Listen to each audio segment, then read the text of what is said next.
nandoon sa loob ng oblo. Di po ba? Yun nga lang, nandoon sa loob ng oblo, mga kababayan.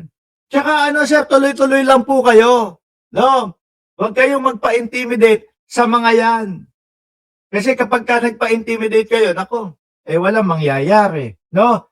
Huwag niyong hayaan na gawin nila yung mga ginagawa nila sa Pilipinas. ICC naman po kayo, alam namin na hindi uubra sa inyo yung mga ganyan. Sabi ni Annalyn Ando, may video niyan, Boss Mark, yung mga ex-marites na yan ay mga bodyguard, DBP, ayun lang din sa mga marites. Hindi, nakita ko yung video.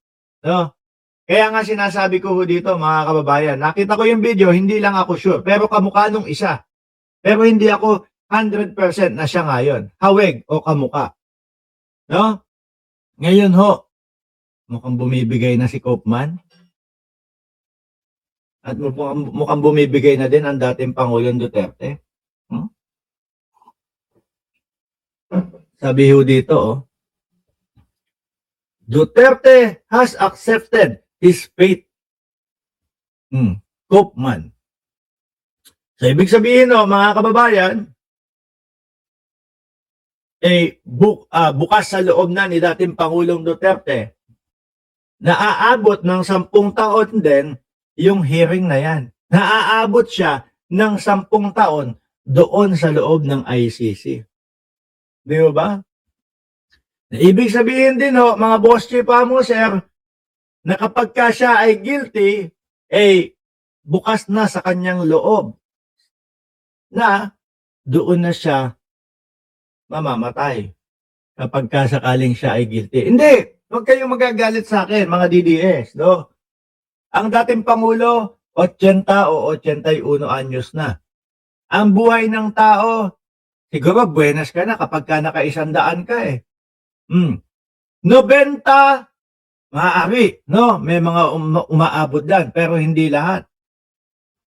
85, yan ang kalimitan ng hangganan ng buhay ng tao. So, sa real talk lang tayo. Malapit na din ang dating Pangulong Duterte. At mukhang sa nakikita ho natin, mga boss chief mo, sir, wala naman pong awa-awa sa ICC. Kapag ka nagkasala ka at merong mga nag-aano sa'yo, nag-aakusa, kailangan tapusin yung trial. Di ba? So, sa madaling salita ho, mga bossing, mukhang doon na po dadatnan ang dating Pangulong Duterte. Sabi ni Annalyn Ando, magagamit yan ni BP, si FPRRD sa 2028. At yun na nga din po talaga ang isa sa iniisip natin. Nagagamitin ito ng dating ng Vice Presidente. Yung tipo bang para maiboto siya, ang gagawin, ito. Ako ang makapaglalabas sa dating Pangulo. Gusto nyo bang lumabas na si Presidente Rodrigo Duterte? Ganyan yan Iboto nyo ako sa 2028. Ganyan ho, mga kababayan. So, kung tanggap na, dapat tanggapin na din ng mga supporter. Dapat tanggapin na din ng mga fans. No? Kung anong kahihinatnan. Yung tao, ayan nga, ayaw na nga umattend sa mga hearing. Hindi na nga pumupunta sa mga hearing. Kumbaga, bahala na kayo. Kung paano ako idepensa ng aking mga lawyer, doon na lang ako nakaano. Okay na yun. Di ba? So, dapat tanggap nyo na. Wala na yung mga parali-rali, wala na yung mga kung saan-saan kayo, pupunta kayo, mapapagod lang kayo. No, wala na yung, ilan daw? 162 na pirma? Mga kababayan, 160, sabihin na natin 200,000 na ho, yung mga pirma na nakalap nila. Nakaano pa ho yan nakalagay pa ho yan sa social media. Pwede pa pong pumirma ng online. Di ba? Nandoon pwede pumirma ng online. Tapos, wala pang 200,000 yung mga napapirma ninyo. Kung talagang totoo na milyon-milyon kayo, dapat aabot ho yan, mga bossing. Kahit 1 milyon, 2 milyon, 3 milyon man lang. Sa madaling salita, konti na lang ho talaga. At siguro, yung mga nakikita natin sa mga social media na madaming mga supporter or madaming mga supporter at madaming mga nagko-comment, siguro ito yung sinasabi ng mga DDS na kumbaga troll farm, no?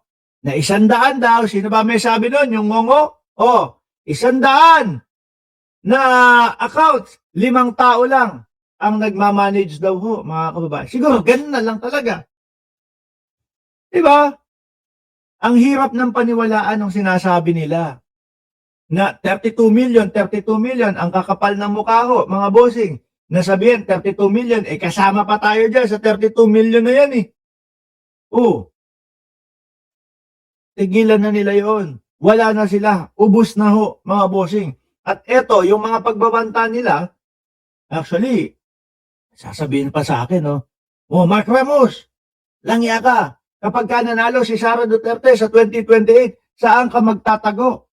Yung mga tipong ganun. Ipapapatay kami ng vice-presidente kapag ka nanalo? Puro paghihiganti lang pala ang nasa isip nyo Imbis na sana, ang gawin ninyo, etong mga vlogger na to na bumabati ko sa atin, pasikatan natin sila. No?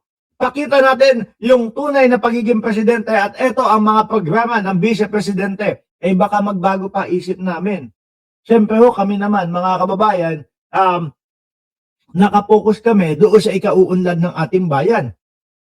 Pero imbis na yung mga proyekto at pagkumbinse, ano sasabihin ng mga DDS? Lagot kayo! No? Saan kayo magtatago? Pag nanalo si Sara Duterte, patay kayong lahat. Ganun pa yung sasabihin. Hindi para sa bayan. Para sa paghihigante. Di po ba? Ubos na pera ni Digong. Totoo ba? Bakit kakabayad kay Kopman? 150 million daw ang bayad kay Kopman. Di umano? Multiply mo sa 12, 1.8 billion. Naku, katiting lang yan sa 51 billion. No, gatuldok lang yan sa 51 billion. Di ba?